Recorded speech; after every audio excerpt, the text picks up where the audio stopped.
மடப்புரம் கோவில் காவலாளி அஜித்குமார் காவல்துறையினரால் கொலை செய்யப்பட்ட நிலையில் இந்திய ஜனநாயக கட்சி தலைவர் டாக்டர் ரவி பச்சமுத்து அவரது குடும்பத்தினரை தொலைபேசியில் தொடர்பு கொண்டு ஆறுதல் தெரிவித்ததுடன் குடும்பத்திற்கு தேவையான அனைத்து உதவிகளும் செய்வதாக வாக்குறுதி அளித்தார்.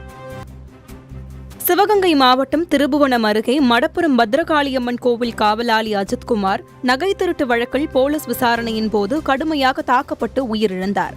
இந்த சம்பவம் தமிழகம் முழுவதும் பெரும் அதிர்வலையை ஏற்படுத்திய நிலையில் இந்திய ஜனநாயக கட்சி துணை பொதுச் செயலாளர் நெல்லை ஜீவா தலைமையில் உயிரிழந்த அஜித்குமாரின் இல்லத்திற்கு கட்சி நிர்வாகிகள் நேரில் சென்று மாலை அணிவித்து மரியாதை செலுத்தினர். தொடர்ந்து அஜித்குமாரின் தாய் மாலதி தம்பி நவீன்குமாரை சந்தித்து ஆறுதல் கூறினர். அப்போது இந்திய ஜனநாயக கட்சி தலைவர் டாக்டர் ரவி பச்சமுத்து மற்றும் மாநில இணை பொதுச் செயலாளர் டாக்டர் லீமா ரோஸ் மார்டின் ஆகியோர் தாய் மாலதியிடம் தொலைபேசியில் தொடர்பு கொண்டு ஆறுதல் கூறி தேவையான அனைத்து உதவிகளும் செய்து தருவதாக உறுதியளித்தனர்.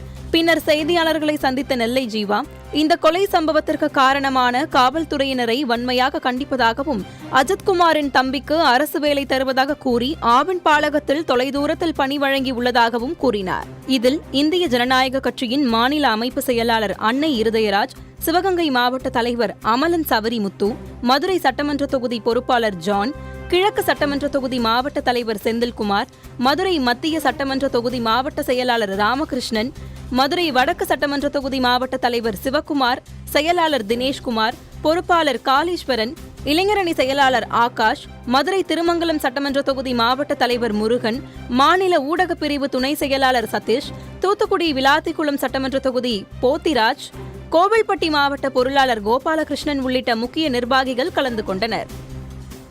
இந்த காவல் நிலையத்தில் நடக்கக்கூடிய கொடுஞ்செயல்கள் காவல்துறை ஏவல் துறையாக நடக்கிறது என்பதற்கு கடந்த கால வரலாறுகளை எடுத்து பார்க்கும் பொழுது பல சம்பவங்கள் இங்கே நடந்திருக்கிறது.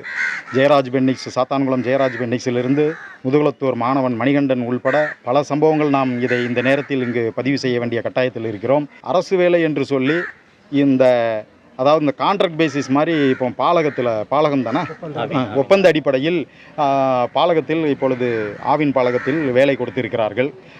அதனால் எந்த விதமான பிரயோஜனமும் கிடையாது.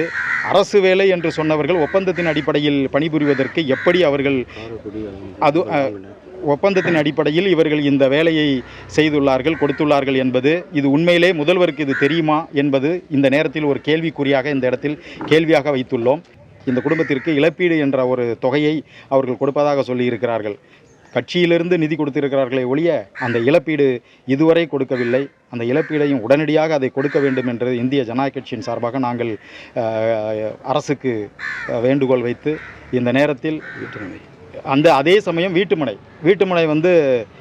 பட்டா இடம்தான் கொடுத்துருக்காங்க. வீடு கட்டி தருவதாக வாக்கு கொடுத்துருக்காங்க. ஆனால் பட்டா இடம்தான் கொடுத்துருக்காங்க.